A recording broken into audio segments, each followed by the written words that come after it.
You absolutely have to love this. You have to love this. The murderous usurper, Jesuit, Pope Francis is now telling people not to argue with the devil. He's much more intelligent than us. And he goes on to break this down. The devil is much more intelligent than mere mortals and should never be argued with, Pope Francis has warned. Satan is not a metaphor or a nebulous concept, but a real person armed with dark powers, the Pope said in a forthright remark made during a television interview. He is evil. He's not like mist.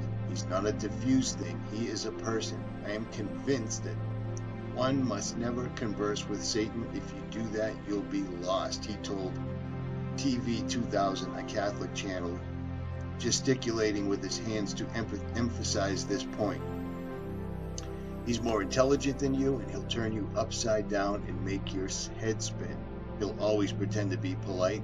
He does it with priests, with bishops. That's how he enters your mind. But it ends badly if you don't realize what's happening in time.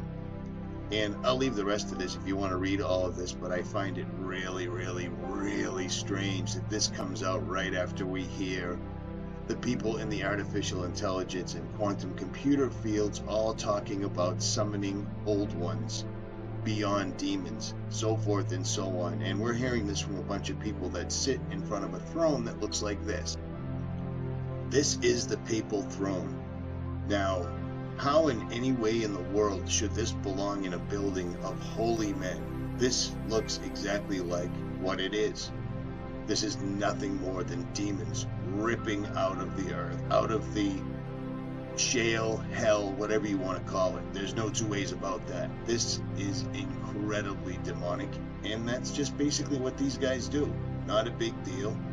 None of this looks like anything spiritual, uplifting, or godly. None of it. And now, for whatever reason, the Pope has decided to come out and say that Satan, the devil, is a real person walking amongst us and we should not converse with him. What a strange thing. What strange timing. And I mean, don't let it bother you that this is the papal throne. You see what I'm saying? How crazy is this? This looks nothing like this. Look at this. This is it. I'm almost speechless here. It's all demons. It's because that's what these people are. And I could go on and on and on with all the creepy stuff, including the Lucifer room in the Vatican. But I digress. And what could be more Christ-like than having an enormous obelisk sitting directly in the center of the keyway of the Vatican? And yet there it is.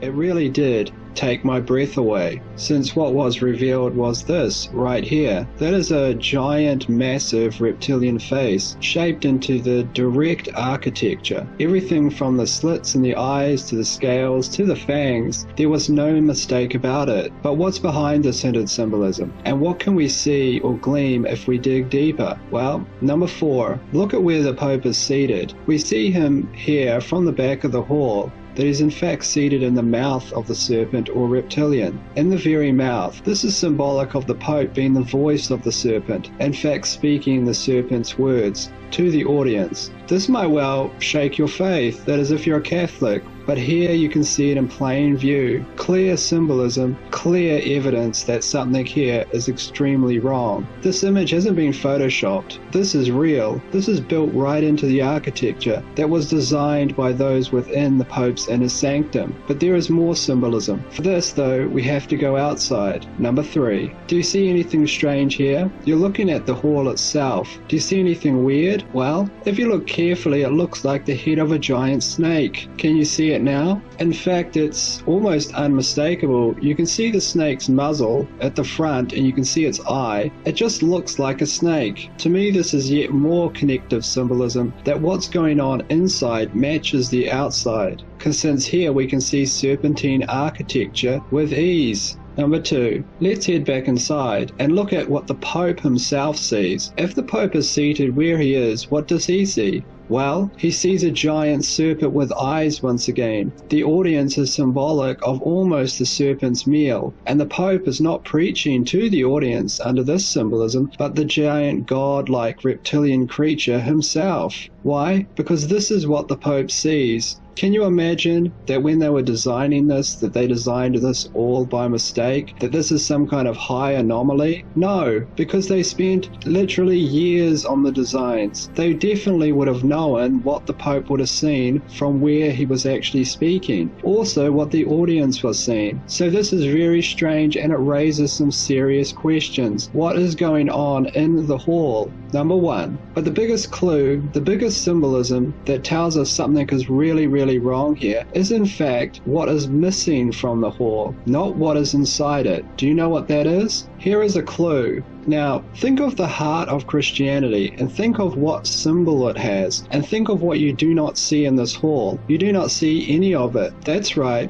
There is no Christian cross. There is no cross in the entire building, at least no large statue, wall hanging, or anything. There's no other real Christian symbolism either. There's no Virgin Mary, there's no Joseph the carpenter. There is indeed nothing anywhere. All of these symbols are missing. But again, Pope Francis frequently refers to the devil in his homilies, sermons, and on Twitter, where he's followed by 40 million people in 9 languages. He uses various terms to refer to the Prince of Darkness, including Satan, the evil one, the seducer, Beelzebub, and the great dragon. It's a Jesuit thing. He's a Jesuit who is deeply imbued with the spiritual exercises of Saint Ignatius of Loyola, which allows people to discern the movements of good and bad. Yeah, those Jesuits, they're known for their goodness and kindness and so forth and such. For instance, let's take a look at the Jesuit oath right here, because this just goes on and on and on. You have been taught your duty as a spy to gather all statistics, facts, and information in your power from every source, to ingratiate yourself with the confidence family circles of Protestants and heretics of every class and character, as well as that of the merchant and the banker. So basically be whatever face you must be, no matter what, to get what you need to do. And that would explain why suddenly Pope Francis popped up out of nowhere and he's now the Pope. Do you know what I'm saying? And if you continue to read this, you know, this right here is taking it easy. This is unbelievable. Absolutely unbelievable. But hey, at least he's warning you that the devil's a real person. I just find this very, very, very strange timing. At any rate, Richie from Boston. Links will be in the description. This is something you should pay attention to, or don't.